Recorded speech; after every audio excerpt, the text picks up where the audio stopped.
Dan selain Forum Purnawirawan TNI beserta sejumlah tokoh sipil dan mantan pejabat negara yang kembali menyuarakan pemakzulan Wakil Presiden Gibran Rakabuming Raka, ada pula advokat dari Perekat Nusantara yang menilai Wakil Presiden Gibran ini sudah menodai demokrasi. Kita akan langsung bahas bersama dengan Petrus Celestinus yang merupakan koordinator advokat Perekat Nusantara serta Pangeran Mangkubumi, Sekretaris Jenderal Relawan Gibranku. Selamat malam Bapak-bapak.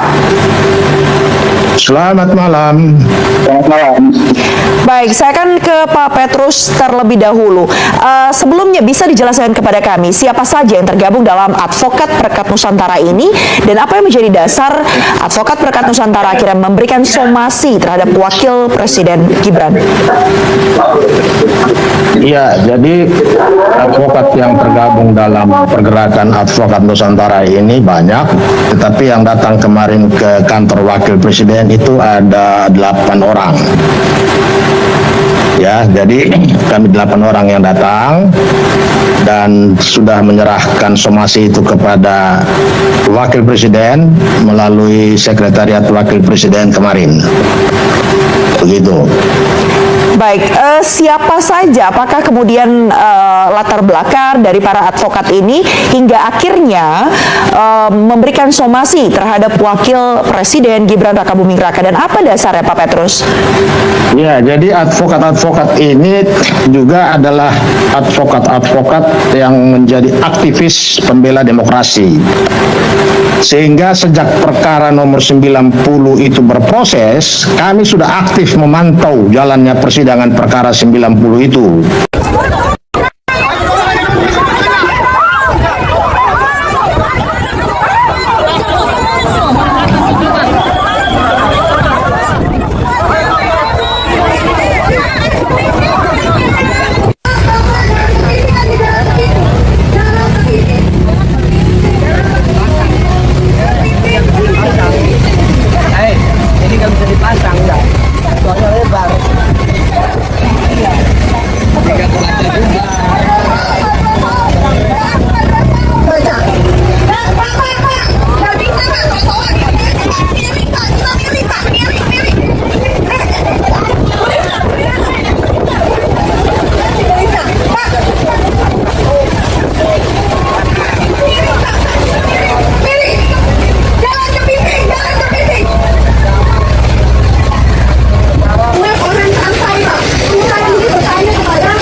katanya demokrasi.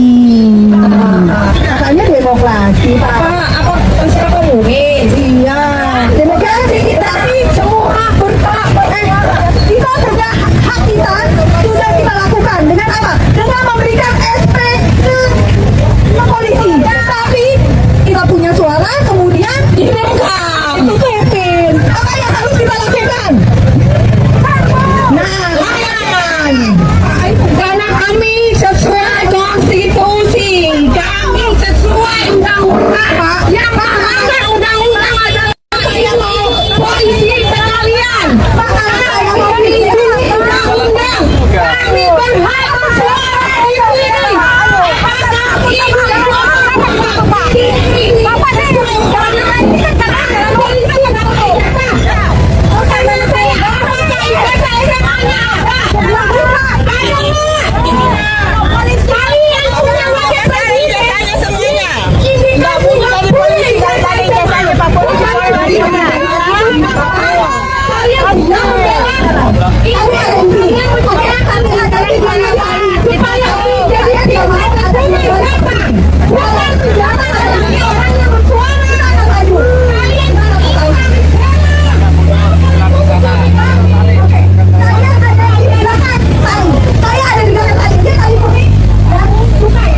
Nah, setelah saya cek videonya, ternyata itu adalah acara pembekalan kepada peserta program pendidikan pimpinan nasional dan program pemantapan pimpinan nasional 2025.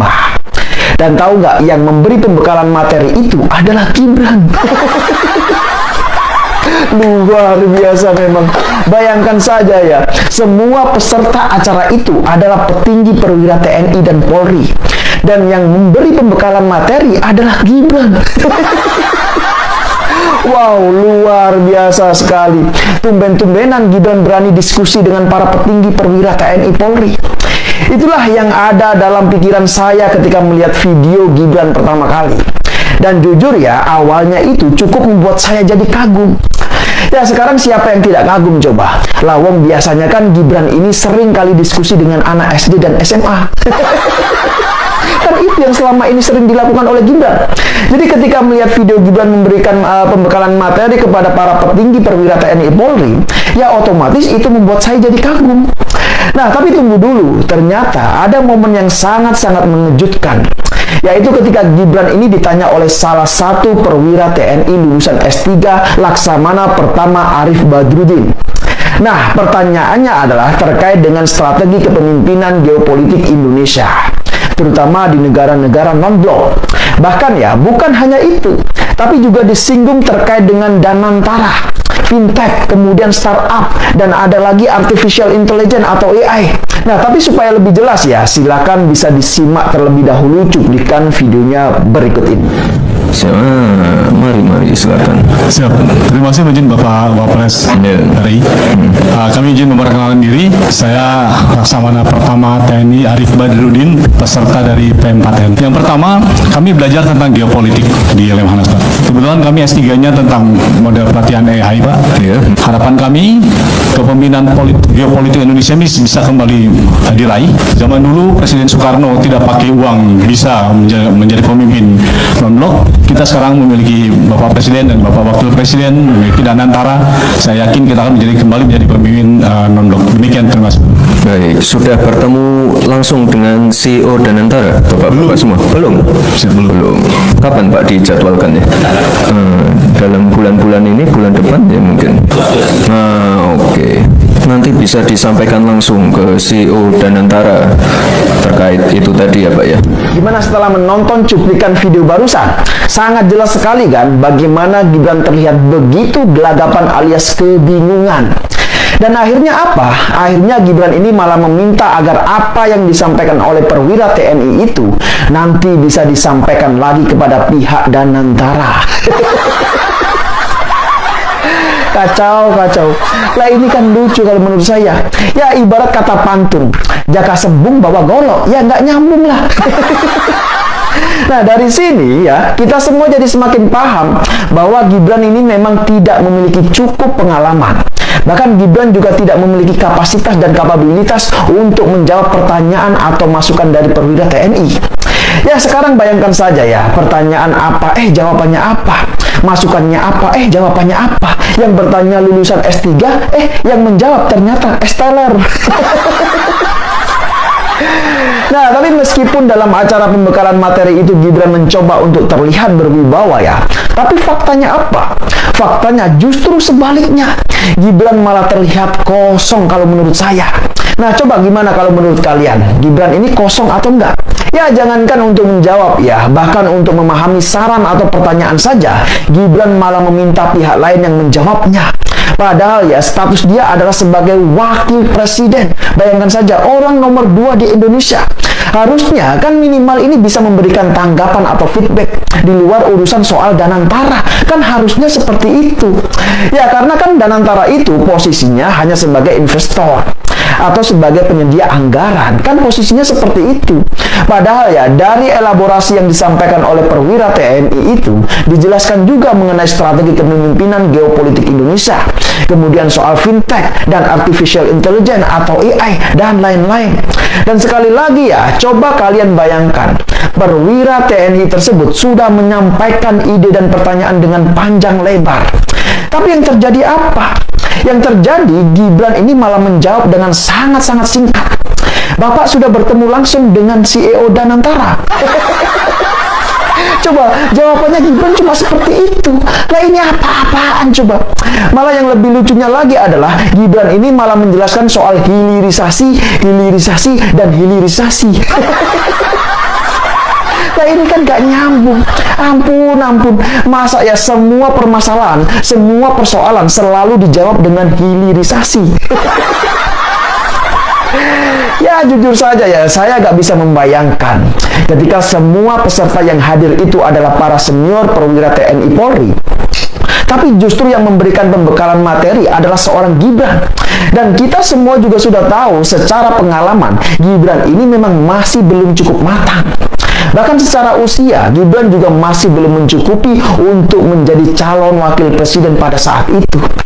Jadi sudah sangat jelas sekali ya bahwa berdasarkan pasal 169 huruf Q Undang-Undang Nomor 7 Tahun 2017 tentang pemilu dijelaskan tuh bahwa persyaratan untuk menjadi calon presiden dan calon wakil presiden adalah berusia paling rendah 40 tahun. Dan pada saat itu kita semua sudah tahu bahwa Gibran usianya. Halo sobat politik semua, selamat berjumpa kembali bersama saya di channel Fakta Politik, saluran yang selalu menghadirkan informasi paling akurat, mendalam dan terpercaya seputar dinamika politik tanah air yang sedang hangat diperbincangkan. Jangan lupa tekan tombol subscribe dan nyalakan lonceng dan berikan like agar kami semakin semangat membongkar setiap fakta tersembunyi yang menggentarkan panggung politik Indonesia hari ini. Sobat politik semua, hari ini kita akan mengupas tuntas peristiwa yang mengguncang seluruh lapisan masyarakat, di mana teman-teman, kita semua tahu isu seputar keabsahan dokumen pendidikan Wakil Presiden Gibran Raka Buming Raka kini telah menjelma menjadi badai politik yang tak kunjung mereda. Gugatan yang diajukan ke Pengadilan Tata Usaha Negara PT UN menyatakan bahwa seluruh keterangan penyetaraan ijazah yang menjadi dasar pencalonannya mengandung cacat hukum yang serius, teman-teman semua. Ya, di sini mulai dari ketidaksesuaian nomenklatur instansi penerbit hingga keganjalan pada tanda tangan pejabat yang berwenang. Jika tanda tangan pejabat yang berwenang, putusan hakim nanti menguatkan dugaan ini, maka terbuka lebar pintu bagi proses pemakzulan atau pemakzulan kembali terhadap jabatan nomor 2 di Republik ini. Kemelut ini semakin memanas ketika dalam sebuah sesi tanya jawab yang melibatkan kalangan akademisi dan unsur TNI berpendidikan S3, Gibran tampak kehilangan kesiapan saat dituntut memberikan penjelasan teknis dan bukti otentik terkait riwayat pendidikannya. Ya, sobat politik, alih-alih memberikan jawaban yang tegas dan berdasarkan kuat, ia justru terlibat kelagapan, terbata-bata dan tak mampu meluruskan berbagai keganjalan yang sudah lama menjadi sorotan publik. Hal ini tentu memicu gelombang kecurigaan yang lebih besar. Apakah ada sesuatu yang sengaja ditutup-tutupi? Tak hanya itu, sobat politik, kemarahan warga pun meluap hingga ke halaman istana. Puluhan bahkan ratusan warga didominasi oleh para emak-emak yang menyuarakan kebenaran dan keadilan datang secara langsung untuk menuntut Presiden Prabowo Subianto segera angkat bicara dan memberikan kejelasan mutlak terkait persoalan ini. Mereka bersikeras agar dokumen pendidikan Gibran segera audit oleh pihak independen agar tidak ada keraguan sedikit pun di mata masyarakat Indonesia. Sobat politik semua, aksi ini menjadi bagian dari gelombang mosi tidak percaya yang kian meluas menuntut transparansi penuh dari para pemimpin negeri. Sementara itu, posisi duduk Gibran yang terpisah jauh dari Prabowo dalam sidang kabinet paripurna beberapa waktu lalu semakin memperkuat dugaan adanya retakan dalam pemerintahan.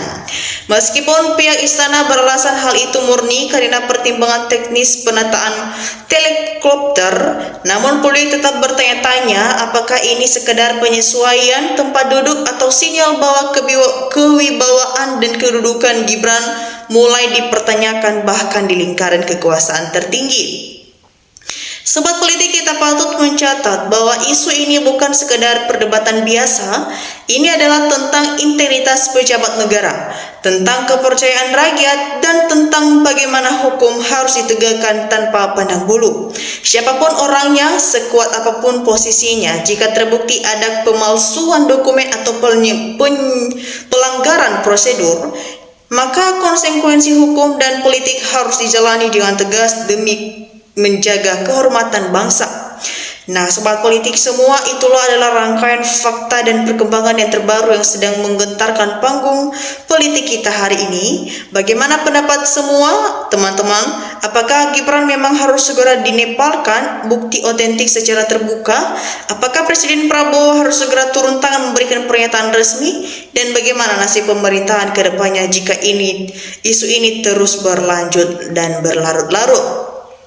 Silakan sobat politik semua tulis pandangan, analisis, pendapat yang jujur Anda di kolom komentar di bawah. Mari kita berdiskusikan bersama secara cerdas dan beradab. Jangan lupa bagikan video ini ke teman-teman Anda, semakin banyak yang mengetahui fakta sebenarnya. Ya teman-teman semua, terima kasih dan mari kita saksikan bersama bagaimana pendapat dari masyarakat luas yang sudah memberikan opini cerdasnya di kolom komentar di bawah.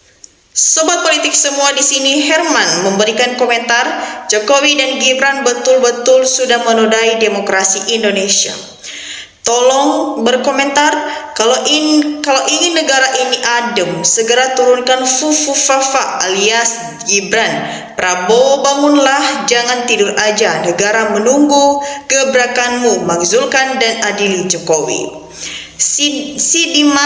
Dirman berkomentar, rusak demokrasi, bukan rakyat yang merusaknya. Coirul berkomentar, DPR, MPR segera mengusulkan Wapres Gibran, takut ya. Kita lanjutkan, Bima berkomentar, Wapres lulusan SMP, bapaknya ijazah palsu, hukum amrul adul, kacau-kacau parah. Kita lanjutkan, Murahan berkomentar, siap bergabung. Abdul Matie berkomentar juga, ialah masa negara sebesar Indonesia wakil presidennya hanya lulusan SMP. Apa enggak ada yang pinter selain Gibran? Disampaikan oleh Kampung Jati, Wapres nggak becus apa-apa, memalukan, mendingan dimakzulkan aja biar nggak gaduh negeri ini. Sobat politik PJT memberikan komentar, Gibran adalah perpanjangan dari Jokowi. Kalau ingin negara aman dan nyaman, Jokowi Gibran diadili. Sardiman berkomentar, era Jokowi bikin rusaknya negara ini, hasil bumi dikuasai asing dan penguasa. Lisha berkomentar, kalau saya DPR MPR melihat desakan rakyat, Gibran dimakzulkan tanpa pilih kasih baru mantap. Mulyadi Yadi berkomentar, betul udah waktunya bersih-bersih. Yang memalsukan ijazah dilanjutkan ke anggota DPR, pasti banyak ijazah palsu dapat beli. Kita lanjut. Musli berkomentar, lebih cepat lebih bagus. Disampaikan Saberi berkomentar, ijazah Jokowi tidak kalender, apabila mengurusi korupsi malu jadi rakyat Indonesia. Karyono berkomentar, sungguh memalukan negeri ini, pemerintah tidak bisa memimpin negara yang diliputi pejabat-pejabat serakah menindas rakyat.